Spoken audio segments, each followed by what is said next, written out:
ঘূর্ণায়মান পাহাড় এবং বকবক স্রোতের মধ্যে অবস্থিত একটি অদ্ভুত গ্রামে লিরেল নামে একটি জল রাজকুমারী বাস করত। গ্রামের হৃদয়ের মধ্য দিয়ে বয়ে যাওয়া স্ফটিকস্বচ্ছ স্রোতকে তার ইথারীয় সৌন্দর্য প্রতিফলিত করেছে। লিরেল একটি অনন্য ক্ষমতার অধিকারী ছিলেন। তিনি নিছক এক নজরে জলকে হেরফের করতে পারতেন, এটিকে মুগ্ধকর প্রদর্শনে পরিণত করতেন, যা গ্রামবাসীদের বিমোহিত করেছিল।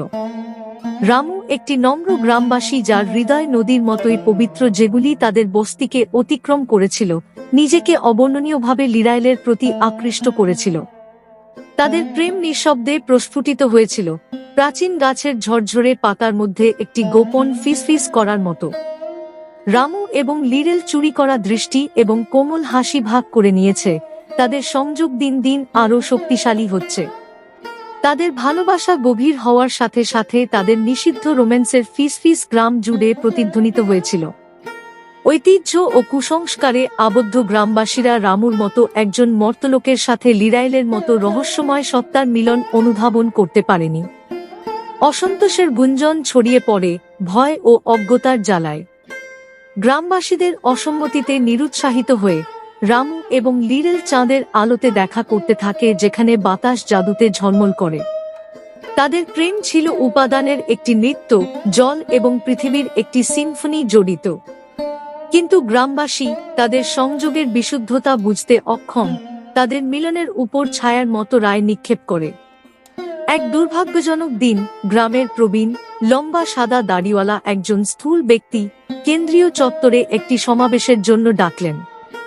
গ্রামবাসীরা তাদের জীবনযাত্রার জন্য অনুভূত হুমকি মোকাবেলা করতে আগ্রহী হওয়ায় উত্তেজনায় বাতাস ভারী হয়ে উঠল।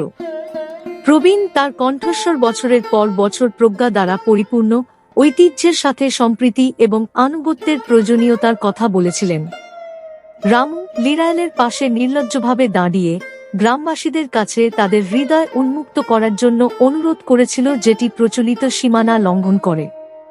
তিনি সেই সৌন্দর্যের কথা বলেছিলেন যা নশ্বর বোঝার সীমা অতিক্রম করে, তাদের ভালোবাসার সাথে তাদের গ্রামকে ঘিরে থাকা নদীর চিরন্তন প্রবাহের সাথে তুলনা করে। তারপরও গ্রামবাসী নিশ্চল।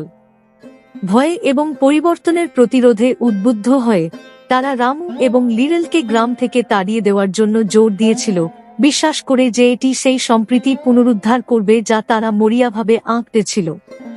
নিরুৎসাহিত, রামু এবং লিরেল হাতে হাত রেখে অজানার দিকে যাত্রা শুরু করে। তাদের ভালোবাসা একটি শক্তিশালী নদীর স্রোতের মতো স্থিতিস্থাপক, পরীক্ষা এবং ক্লেশের মুখোমুখি হয়েছিল। একসাথে তারা মন্ত্রমুগ্ধ বন এবং রহস্যময় ল্যান্ডস্কেপগুলি আবিষ্কার করেছিল, গ্রামের সংকীর্ণ সীমানার বাইরে একটি জীবন গঠন করেছিল যা একবার তাদের প্রত্যাখ্যান করেছিল। ঋতু পরিবর্তন এবং বছর অতিবাহিত হওয়ার সাথে সাথে আফসোসের ভারে ভারাক্রান্ত গ্রামবাসী তাদের কর্মের মূর্খতা বুঝতে শুরু করে।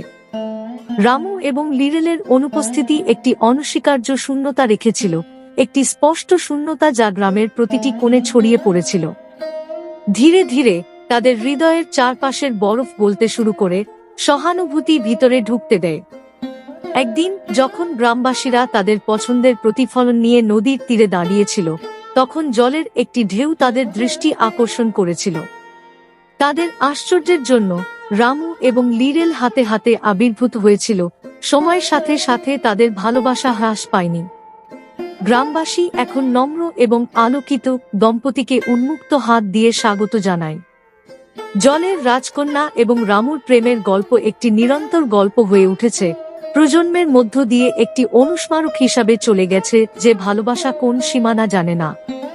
এক সময়ের বিচারপ্রার্থী গ্রামবাসীরা শিখেছিল যে গ্রহণযোগ্যতা এবং বোঝাপড়া, এমনকি অন্ধকার হৃদয়কেও করুণার পাত্রে রূপান্তরিত করতে পারে। শেষ পর্যন্ত গ্রামটি একটা নতুন বোধের সাথে বিকাশ লাভ করেছিল, যা একসময় পরিত্যাগ করা স্থায়ী প্রেম দ্বারা সমৃদ্ধ হয়েছিল। রামু এবং লিরেল তাদের আত্মা নদীগুলির মতো জড়িয়ে আছে, যেগুলি তাদের বাড়িতে ছিল, একটি প্রেমের জীবন্ত মূর্তিতে পরিণত হয়েছিল যা কুসংস্কারকে অতিক্রম করে গ্রামবাসীদের শেখায় যে কখনো কখনো একটি নিষিদ্ধ